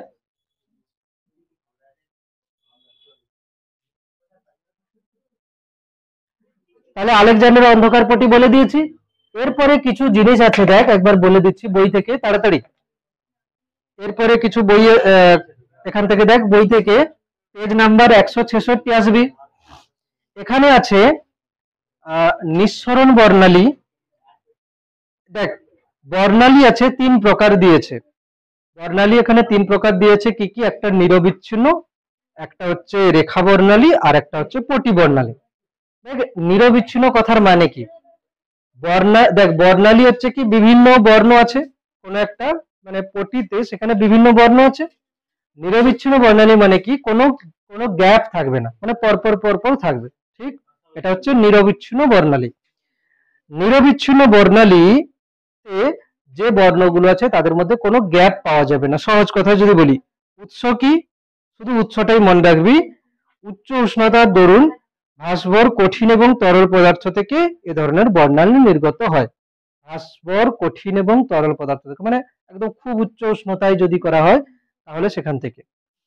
এবার দেখ রেখা বর্ণালীতে আসবে, রেখা বর্ণালী কি না, যদি তোরা সেই কেমিস্ট্রিতে পড়েছিস পরমাণু চ্যাপ্টারে যে রাদারফোর্ডের পরমাণু মডেলের ত্রুটি ছিল না বা অসম্পূর্ণতা ছিল, সেখানে কি ছিল যে পরমাণুর যে রেখা বর্ণালী হচ্ছে সেটাকে ব্যাখ্যা করতে পারে না, এরকম ছিল না যে পরমাণুর বর্ণালীগুলো রেখা বর্ণালী হচ্ছে সেটাকে ব্যাখ্যা করতে পারে না। তাহলে পরমাণুর বর্ণালী কি ধরনের বর্ণালী হয়, রেখা বর্ণালী। কেন রেখা বর্ণালী হয়, ইলেকট্রন একটা কক্ষপথ থেকে আরেকটা কক্ষপথে জাম্প করলে দুটো কক্ষপথের মধ্যে যে এনার্জি গ্যাপ সেটা ফিক্সড, তো ওই ওই তরঙ্গ দৈর্ঘ্যের বর্ণালীও নির্গত করবে, ওই তরঙ্গ দৈর্ঘ্যের আলোক রশ্মি নির্গত করবে, কেবলমাত্র ওটাই পাওয়া যাচ্ছে। দেখা গেল লাল পাওয়া গেছে, নীল পাওয়া গেছে, মাঝের নেই, তাহলে ওই পরমাণুটার ক্ষেত্রে ওটাই আমরা পাচ্ছি। তাহলে রেখা বর্ণালীর উৎস কি না, সূক্ষ্ম সূক্ষ্ম সমান্তরাল রেখা পাওয়া যাবে। উৎস কি, পরমাণু থেকে নিঃসৃত বর্ণালী হচ্ছে রেখা বর্ণালী, ঠিক। এরপরে আসছে কি, দেখ এখানে বৈশিষ্ট্যের নিচে আছে দেখ রেখা বর্ণালী হচ্ছে কি পরমাণু বা মৌলিক পদার্থের বৈশিষ্ট্য। রেখা বর্ণালী কার, আর মাঝে কিছু পড়বি না, দেবে না কোনোদিন, এটুকুও দেবে কিনা সন্দেহ, বেকার টাইম ওয়েস্ট করার কোনো প্রয়োজন নেই। ঠিক আছে, তো রেখা বর্ণালীর উৎসকে পরমাণু। ঠিক। পটি বর্ণালী কি? পটি বর্ণালী হচ্ছে কয়েকটি উজ্জ্বল রঙের আলোক পটিকে আমরা দেখতে পারি এখান থেকে। পটি বর্ণালী কোথা থেকে হচ্ছে না, অণু থেকে। রেখা বর্ণালী কোথা থেকে হচ্ছে, পরমাণু থেকে। পটি বর্ণালী হচ্ছে অণু থেকে। এবারে দেখ, আমি ধরো বললাম সোডিয়াম পরমাণু থেকে নীল কালার হয়, নীল কালার হচ্ছে তৈরি হচ্ছে, সোডিয়াম পরমাণু থেকে নীল রঙের বর্ণ নিঃসৃত হচ্ছে, মানে ওটা ওর রেখা নিঃসরণ বর্ণালী এবং রেখা বর্ণালী। এবারে আমি যদি বলি যে ওই সোডিয়াম পরমাণুর মধ্য দিয়ে আমি নিরবিচ্ছিন্ন বর্ণালী পাঠাচ্ছি, তার মধ্য থেকে সোডিয়াম কিন্তু নীল কালারকে শুষে নেবে। মানে যে পরমাণুটা নীল বর্ণ নিঃসরণ করছে, সে কিন্তু নিম্ন উষ্ণতাতে নীল বর্ণ শোষণও করে নেবে। ঠিক। তাহলে রেখা শোষণ বর্ণালী কার হবে, পরমাণুর। পটি শোষণ বর্ণালী কার হবে, অণুর। যে পরমাণুটা নীল বর্ণ হচ্ছে নিঃসরণ করছিল, সে নীল বর্ণ শোষণও করে নেবে। তাহলে রেখা শোষণ বর্ণালী কি, যে শোষণ বর্ণালীতে বিচ্ছিন্ন ভাবে সূক্ষ্ম সূক্ষ্ম কালো রেখা দেখা যায় তাকে রেখা শোষণ বর্ণালী বলে। রেখা শোষণ বর্ণালী কোথা থেকে হচ্ছে না, পরমাণুর বৈশিষ্ট্য। আর পটি শোষণ বর্ণালী, পরের পৃষ্ঠা, পটি শোষণ বর্ণালী হচ্ছে কি ওই বৈশিষ্ট্যের একদম নিচের লাইন। পটি শোষণ বর্ণালী শোষক পদার্থের অণুগুলির বৈশিষ্ট্য প্রকাশ করে। ক্লিয়ার হলো। সৌর বর্ণালী, সূর্য থেকে যে আলোক রশ্মি আসছে সেখানে দেখ এখানে আছে কি ফ্রনহোফার রেখা। ফ্রনহোফার রেখা আমি বলছি কি না, কি লিখবো যে ফ্রনহোফার রেখা হচ্ছে কি, দেখ এখান থেকে আমি একবার রিডিং বলছি, দেখ উচ্চ বিশ্লেষণী ক্ষমতাযুক্ত বর্ণালী বীক্ষণ যন্ত্রের সাহায্যে পরীক্ষা করলে দেখা যায় সৌর বর্ণালীতে কিছু কিছু কালো রেখা দেখা যায়। সৌর বর্ণালীতে কিছু কিছু কালো রেখা দেখা যায়। এই কালো রেখাগুলি হচ্ছে প্রকৃতপক্ষে রেখা শোষণ বর্ণালী, এগুলোকে ফ্রনহোফার রেখা বলে। এগুলো হচ্ছে কোথা থেকে না, ফ্রনহোফার রেখা হচ্ছে যে স্তরটা আমরা দেখতে পাই আলোকমণ্ডল, সেই আলোকমণ্ডলে কি হচ্ছে কারশফের সূত্র থেকে ফ্রনহোফার রেখার উৎপত্তি ব্যাখ্যা দেওয়া হয়। এখান থেকে কি বলা হচ্ছে যে সূত্র অনুসারে যদি কোনো বস্তু নির্দিষ্ট তাপমাত্রায় নির্দিষ্ট তরঙ্গদৈর্ঘ্যের আলো নিঃসরণ করে, তবে সেই বস্তুটি ওই উষ্ণতার নির্দিষ্ট তরঙ্গদৈর্ঘ্যের আলো শোষণও করতে পারে। এখানে হচ্ছে কি না, সূর্যের আলোকমণ্ডলকে ভেদ করে যাওয়ার সময় কি হয় না, এইখান থেকে যে গ্যাসীয় পরমাণুগুলো থাকে, অণুগুলো থাকে, তারা শোষণ করে নেয়, তাহলে কালো রেখা দেখা যায়। কি বললাম, দেখ ফ্রনহোফার রেখা হচ্ছে কি না, সৌর বর্ণালীকে উচ্চ বিশ্লেষণী ক্ষমতাযুক্ত বর্ণালী বীক্ষণ যন্ত্রের সাহায্যে দেখলে কি দেখা যাবে না, কিছু কালো রেখা দেখা যাবে। সেটা হচ্ছে কি ফ্রনহোফার রেখা। ফ্রনহোফার রেখা হচ্ছে কেন না, ফ্রনহোফার রেখা হচ্ছে যে ওখানে সূর্য থেকে আলোক রশ্মি যখন আলোকমণ্ডলের মধ্য দিয়ে যাবে, তখন আলোকমণ্ডল দ্বারা হচ্ছে কি হবে না, ওই বিকিরণ শোষণ হবে। মানে কি আলোকমণ্ডলে উপস্থিত গ্যাসীয় পদার্থগুলো ওইগুলোকে শোষণ করে। দেখ প্যারাতে আছে, মানে ফ্রনহোফার রেখার গুরুত্বের ওপরের প্যারাতে আছে, কি আছে না, কেন্দ্রস্থল থেকে আসা বিকিরণ অপেক্ষাকৃত কম তাপমাত্রায় থাকা আলোকমণ্ডল ভেদ করে আসে, ফলে ওই বিকিরণ থেকে বিভিন্ন বর্ণের আলো আলোকমণ্ডল দ্বারা শোষিত হয়। সূর্যের কেন্দ্র থেকে আলোক রশ্মি আসছে, আলোকমণ্ডলকে ভেদ করে যাবে, বাট আলোকমণ্ডলের উষ্ণতাটা কেন্দ্রের থেকে কম, ফলে ওই আলোকমণ্ডলের মধ্যে দিয়ে যাওয়ার সময় ওখানে যে গ্যাসীয় অণু পরমাণুগুলো আছে তারা কি করবে, শোষণ করে নেবে, ফলে কিছু কিছু কালো রেখা দেখা যাবে। এরপর দেখ টেলুরিক রেখা কি আছে। টেলুরিক রেখা কি বলছে যে ফ্রনহোফার রেখা ছাড়াও আরো কিছু কিছু কালো রেখা দেখা যায়। সেগুলো কোথাকার না, সেগুলো হচ্ছে সূর্যের আলোক রশ্মি পৃথিবীর বায়ুমণ্ডল ভেদ করে আসার সময় বায়ুমণ্ডলের অক্সিজেন, জলীয় বাষ্প প্রভৃতি বিভিন্ন তরঙ্গদৈর্ঘ্যের আলো শোষণ করে, ফলে সৌরবর্ণালীতে আরো কিছু কালো রেখার উৎপত্তি হয়। এইসব রেখাকে টেলুরিক রেখা বলা হয়। টেলুরিক রেখা কৃত্রিম উপগ্রহ বা চাঁদ থেকে দেখা যায় না। কেন? কেন কি চাঁদের নিচে বায়ুমণ্ডল আছে, ওপরে তো নেই। তাহলে টেলুরিক রেখা হচ্ছে কোথার জন্য, বায়ুমণ্ডলের শোষণের জন্য। আমি যদি চাঁদ থেকে দেখি তাহলে যে বর্ণালী দেখতে পাবো সেটা হচ্ছে কি না ফ্রনহোফার রেখা দেখা যাবে ওখানে চাঁদ থেকে দেখলে। টেলুরিক রেখা কোথা থেকে দেখা যাবে? পৃথিবী পৃষ্ঠ থেকে দেখলে। ঠিক আছে, ব্যাস ওটুকুই, আর কিছু নেই এখানে। এবারে আসছে বর্ণালী, এরপরে বিভিন্ন বস্তুর বর্ণ। এগুলো দেখ, তোকে যদি বলা হয় যে কোনো বস্তুকে আমি নীল দেখছি, কেন? কেন কি যে সাদা আলো পড়েছে তার মধ্যে সমস্ত বর্ণ ওই বস্তুটা শোষণ করে নিয়েছে, কেবলমাত্র কেবলমাত্র কি করেছে? নীল বর্ণকে প্রতিফলিত করেছে। ঠিক আছে, সেই এরকম কোশ্চেন পড়েছিস না যে লাল কাঁচের মধ্য দিয়ে নীল, সরি ধরো নীল কাঁচের মধ্য দিয়ে লাল ফুলকে দেখলে কেমন দেখাবে? কালো। নীল কাঁচের মধ্য দিয়ে লাল ফুলকে দেখলে কালো দেখাবে, কেন কি লাল ফুল থেকে ধরো লাল ফুলের উপরে সূর্যের আলোক রশ্মি পড়েছে, লাল ফুল কোন আলোক রশ্মিকে প্রতিফলন করবে? লাল বর্ণকে প্রতিফলন করবে। সেটা যখন নীল কাঁচের মধ্য দিয়ে যাবে, নীল কাঁচ কি করতে পারে? নীল কাঁচ কেবলমাত্র নীল বর্ণকে পাস করতে দিতে পারে। তাহলে নীল কাঁচের মধ্য দিয়ে যখন লাল আলো যাবে তো শোষণ করে নেবে, তো ফুলটাকে কি দেখা যাবে? কালোই দেখা যাবে, কেন কি কোনো আলোক রশ্মি চোখে এসে পৌঁছাবে না। 170 পৃষ্ঠা, 170 পৃষ্ঠাতে কি কি আছে দেখ। এখানে তিনটে বর্ণ আছে, লাল নীল সবুজ, এগুলো হচ্ছে কি প্রাথমিক বর্ণ। এগুলোকে মিশিয়ে আমরা বিভিন্ন বর্ণ তৈরি করতে পারি, ঠিক না? হ্যাঁ, ছেলেদেরকে জিজ্ঞেস করলে ছেলেরা এই তিনটেই দেখতে পায়, মেয়েরা অনেক কিছুই দেখতে পায়। পিঙ্কের অনেক কালার, ঠিক না? কি রোজি পিঙ্ক, তারপরে হচ্ছে কি বেবি পিঙ্ক, এরকম অনেক রকম, মানে পিঙ্কের অনেক কালার হয়। অ্যাকচুয়ালি এই ক্ষেত্রে মেয়েরাই ঠিকঠাকই আছে, কেন কি তরঙ্গ দৈর্ঘ্য তো আর এরকম হয় না যে একদম 4000-এ গিয়ে লাল দেখতে পাবো, সেরকম হয় না কোনোদিন। ঠিক আছে, বাট ছেলেদেরকে যদি বলে রামধনুতে কি দেখতে পাচ্ছে? লাল নীল সবুজ, 7টা কালারই নেই। ঠিক আছে, মেয়েদের ক্ষেত্রে কিন্তু ওরা পুরো একদম বাউন্ডার লাইন বুঝতে পারে যে এটা লাল আর বেগুন, নীল এখানে মানে মিলছে। ছেলেদের ওটাও ছেলেরা একদম পুরো একদম ক্লিয়ার বর্ডার দেখতে পায় না। ঠিক আছে, একদম এখানে লাল সবুজ, এখানে লাল শেষ, এখানে হচ্ছে পরেরটা শুরু। ঠিক আছে, এবার দেখ ওইটা হওয়ার পরে নিচে কিছু কিছু আছে, যে পরিপূরক বর্ণ কি?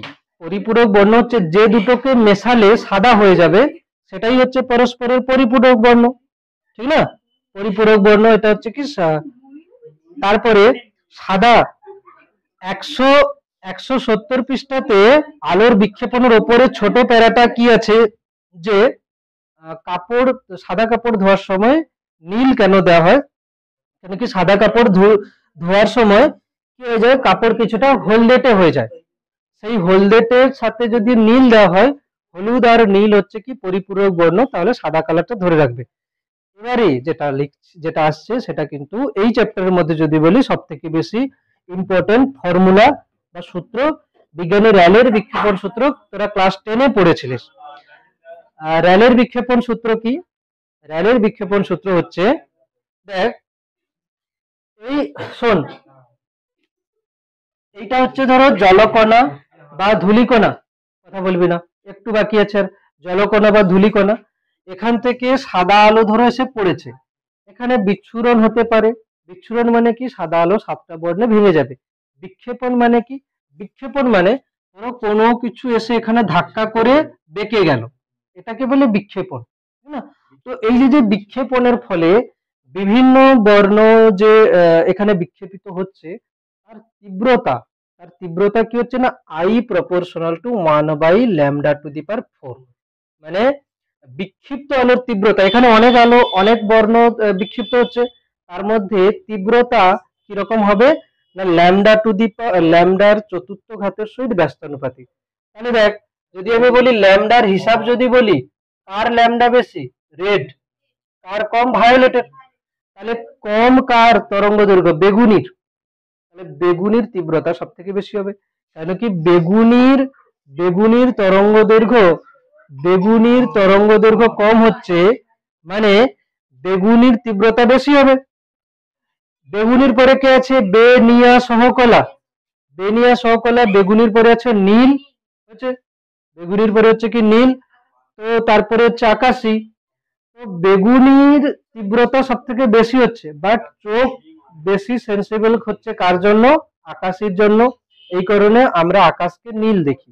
ক্লিয়ার? তাহলে পুরো পাঠটা দেখ, এখানে বিজ্ঞানী র্যালের বিক্ষেপণ সূত্র কি? বিক্ষিপ্ত আলোর তীব্রতা, আলোর তরঙ্গ দৈর্ঘ্যের চতুর্থ ঘাতের ব্যস্তানুপাতিক হয়েছে। তাহলে এখানে কেন আকাশ নীল হচ্ছে, পরের পাঠে আছে দেখ আকাশ কেন নীল। এরপরে উদীয়মান এবং অস্তগামী সূর্যের রক্তিমা, মানে উদীয়মান এবং অস্তগামী সূর্যকে কেন লাল দেখাচ্ছে। তাহলে আকাশ কেন নীল হচ্ছে, এখান থেকে ইম্পর্টেন্ট কোশ্চেন যদি বলি ওটাই হচ্ছে র্যালের সূত্র, আকাশ কেন নীল এবং উদীয়মান বা অস্তগামী সূর্যের রক্তিমা। আচ্ছা, এরকমও কোশ্চেন ছিল যে বিপদ সংকেত হিসাবে লাল আলো কেন ব্যবহার করা হয়। কেন লাল আলো, দেখ লাল আলো যখন যাচ্ছে তখন লাল আলোর তরঙ্গ দৈর্ঘ্য বেশি, এই জন্য কম বিক্ষেপণ হবে। দেখ লাল আলো যার ধরো ট্রেন লাইন, লাল আলো যাচ্ছে সোজা, ও বিক্ষেপ হবে না বেশি, ও কি হবে সোজাই যাবে। এই কারণে তো অনেক দূর থেকে দেখার জন্য কি লাল আলো কি হবে সোজাই যাবে, চারদিকে ছড়িয়ে গেলে তীব্রতা কি হয়ে যাবে, কমে যাবে। এই কারণে এখানেও তো তাই হচ্ছে, তীব্রতা কমে যাচ্ছে লাল আলো। আচ্ছা, এরপরে রামন ক্রিয়া, রামন ক্রিয়া দেখ কি, রামন ক্রিয়া কি বলা হচ্ছে যে রামন ক্রিয়া যদি কোশ্চেন পড়ে তাহলে কি লিখতে হবে, যে রামন ক্রিয়া কি। প্রথম এই কোশ্চেনের অ্যান্সার কি হবে, দেখ কি লিখবি, বিজ্ঞানীর নাম লিখতে হবে, বিজ্ঞানী সিভি রামন, যেটা বলছি সেটা আন্ডারলাইন করবি, বিজ্ঞানী সিভি রামন একবর্ণী দৃশ্যমান আলোকরশ্মিকে বিভিন্ন তরলের যেমন বেনজিন, টলুইন প্রভৃতির মধ্য দিয়ে পাঠিয়ে লক্ষ্য করেন যে আপতিত রশ্মির অভিলম্বে বিক্ষিপ্ত বিকিরণের সঙ্গে মূল তরঙ্গদৈর্ঘ্যের বিকিরণ ছাড়াও অপেক্ষাকৃত ক্ষুদ্র এবং দীর্ঘ তরঙ্গদৈর্ঘ্যের বিকিরণ পাওয়া যায়, এই ঘটনাকে রামন ক্রিয়া বলে। শোন, প্রথম লাইন হচ্ছে একবর্ণী দৃশ্যমান আলো, একবর্ণী মানে আমরা কি বুঝি, একটাই তরঙ্গদৈর্ঘ্য, কিন্তু হচ্ছে কি বেনজিন টলুইনের মধ্যে একটাই তরঙ্গদৈর্ঘ্য পাঠিয়ে দেখা যাচ্ছে যে মেন যে তরঙ্গ ছাড়াও তার থেকে বেশি, তার থেকে কম কিছু বিক্ষিপ্ত তরঙ্গদৈর্ঘ্য পাওয়া যাচ্ছে। আমি পাঠিয়েছি কত, 6000, দেখা যাচ্ছে যে 6001, 2 পাওয়া যাচ্ছে, আর 5995, 94 এরকম কিছু পাওয়া যাচ্ছে অ্যাংস্ট্রম। তো এটাই হচ্ছে কি রামন ক্রিয়া। রামন ক্রিয়ার বৈশিষ্ট্য কি কি আসবে দেখ, এখান থেকে পড়ছি। রামন ক্রিয়ার প্রথমে দেখ এখানে গ্রাফটা ভালো করে শোন, গ্রাফের যেটা গ্রাফ আছে বইতে, সেই গ্রাফে দেখ ওয়াই বরাবর কি আছে, তীব্রতা, এক্স বরাবর কি আছে, তরঙ্গ দৈর্ঘ্য। ওয়াই বরাবর আছে তীব্রতা, এক্স বরাবর আছে তরঙ্গ দৈর্ঘ্য। ওয়াই বরাবর আছে তীব্রতা, এক্স বরাবর আছে তরঙ্গ দৈর্ঘ্য। বেশ, তীব্রতা এবং তরঙ্গ দৈর্ঘ্য এখানে আছে। তো এক্স অক্ষ বরাবর আমি যদি যাই, তরঙ্গ দৈর্ঘ্য বাড়বে না কমবে, বাড়বে।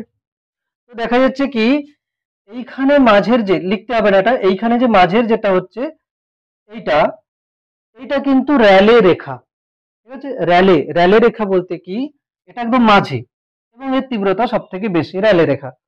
এবার দেখ এদিকে কিছু হচ্ছে যার যেগুলো হচ্ছে তীব্রতা বেশি দেখাচ্ছে কিছু কিছু, এই সাইডটা। তো দেখ এগুলোকে কি বলছে, স্টোকস রেখা। স্টোকস রেখা মানে যাদের তরঙ্গ দৈর্ঘ্যটা বেশি, এটা হচ্ছে কি স্টোকস, স্টোকস রেখা।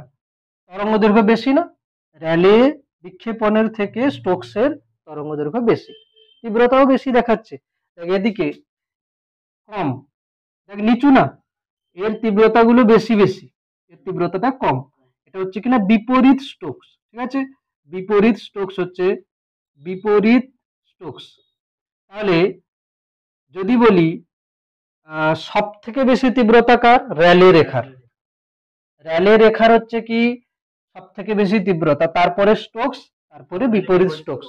আচ্ছা, তরঙ্গ দৈর্ঘ্য হিসাব যদি বলি, বিপরীত স্টোকসের সব থেকে কম, তারপরে র্যালে, তারপরে স্টোকস, ঠিক আছে। মানে তরঙ্গ দৈর্ঘ্য এরকম করে বাড়ছে। তাহলে এটাকে 1 নম্বর পয়েন্টে কি দিয়েছে দেখ, যে এই তিনটে রেখাকে মিলিয়ে কি বলবো, এটা রামন রেখা।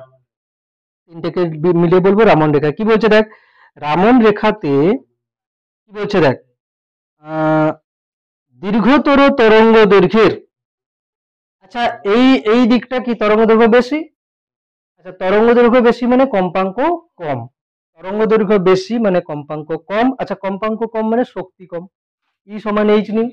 তাহলে তাহলে স্টোকস রেখার কি কি হচ্ছে? তরঙ্গ দৈর্ঘ্য বেশি, কম্পাঙ্ক কম, শক্তি কম। বেশ, এগুলো হচ্ছে স্টোকস রেখা। আর যার তরঙ্গ দৈর্ঘ্য কম, কম্পাঙ্ক বেশি, শক্তি বেশি, এগুলো বিপরীত স্টোকস রেখা। আর হচ্ছে কি মাঝের কি আছে, কোনো কম্পাঙ্কের কোনো পরিবর্তন ছাড়াই রামন বর্ণালীতে আলোর বিক্ষেপণ। এটা এখানে কম্পাঙ্কের কোনো পরিবর্তন হয়নি, যেটাই ছিল সেটাই। সেটা হচ্ছে কিনা র্যালে রেখা। এই তিনটেকে মিলে কি বলবো না, বিপরীত স্টোকস, র্যালে এবং স্টোকস রেখা একসঙ্গে কি বলে, রামন রেখা। ক্লিয়ার? রামন রেখা। 2 নম্বর পয়েন্ট কি বলছে দেখ, স্টোকস এবং বিপরীত স্টোকসের রেখাগুলি মূল রেখার দুপাশে সমান কম্পাঙ্কের ব্যবধানে অবস্থান করে। রামন চ্যুতি কি? রামন চ্যুতি হচ্ছে যে মূল রেখা থেকে স্টোকস এবং বিপরীত স্টোকস রেখাগুলির কম্পাঙ্কের ব্যবধান মূল রেখার কম্পাঙ্কের উপর নির্ভর করে না। রামন চ্যুতি দেখ, স্টোকস রেখার তরঙ্গ দৈর্ঘ্য বেশি মানে কম্পাঙ্ক কম। আমি যদি বলি যে র্যালে রেখার কম্পাঙ্ক হচ্ছে এটা, র্যালে রেখার এর কম্পাঙ্ক আমি যদি বলে দিই যে নিউ নট, তাহলে স্টোকসের কি হবে? স্টোকসের কম না বেশি? স্টোকসের কম, কম্পাঙ্ক কম, তরঙ্গ দৈর্ঘ্য বেশি, কম্পাঙ্ক কম। তাহলে কি হবে? Nu naught minus delta nu, কম হচ্ছে। আর বিপরীত স্টোকসের কি হবে? তরঙ্গ দৈর্ঘ্য কম মানে কম্পাঙ্ক বেশি, মানে র্যালের থেকে কম্পাঙ্ক কিছুটা বেশি। এটা হলো ঠিক না? র্যালের থেকে কিছুটা কম্পাঙ্ক বেশি হচ্ছে। একে ড্যাশ দিয়েছে, একে একবার ড্যাশ দিয়েছে, একে দুবার ড্যাশ দিয়েছে। এই ক্লিয়ার হলো? আচ্ছা, এরপরে আছে দেখ, রামন রেখাগুলির তীব্রতা মূল রেখার তুলনায় সাধারণত কম হয়। ঠিক আছে, রামন রেখাগুলির তীব্রতা, মূল রেখা কোনটা রে? মূল রেখা হচ্ছে র্যালে রেখা, এটা মূল রেখা, এর তীব্রতা সব থেকে বেশি, বাকিগুলো কম কম হচ্ছে। ঠিক না? তবে স্টোকস রেখার তীব্রতা বিপরীত স্টোকস রেখার থেকে বেশি। হ্যাঁ, এরপরে কি হচ্ছে, রামন রেখাগুলি সাধারণত সমাবর্তিত। সমাবর্তন চ্যাপ্টার, দু একটা চ্যাপ্টার পরেই আসবে, বুঝে যাব। এরপরে পরের পৃষ্ঠাতে যতগুলো আছে, কোথায় লাগবে? 172 পৃষ্ঠায় রামন ক্রিয়ার প্রয়োগের ওপরে আছে। দেখ কি আছে, 1 নম্বর পয়েন্ট হচ্ছে নিউ ড্যাশ যদি নিউ এর সমান হয় তাহলে ওটাকে কি বলবো? র্যালে রেখা। নিউ ড্যাশ যদি নিউ এর থেকে কম হয়, কোনটা কম? স্টোকস। তাহলে নিউ ড্যাশ যদি নিউ এর থেকে কম হয় তাহলে সেটা হবে কি? স্টোকস। আর নিউ ড্যাশ যদি নিউ এর থেকে বেশি হয় তাহলে হবে বিপরীত স্টোকস। ওটুকুই লাগবে। রামন ক্রিয়ার প্রয়োগ দু একটা করতে হবে। হটসের দু একটা কোশ্চেন বলে দিচ্ছি, চ্যাপ্টার হচ্ছে কমপ্লিট। হটসের কি কি কোশ্চেন? হটসের 1 2 1 2 1 2 5 1 2 5 8 1 2 5 8 আর হচ্ছে 13 14 13 14 আর হচ্ছে 13 14 আর 17। ব্যাস, চ্যাপ্টার কমপ্লিট।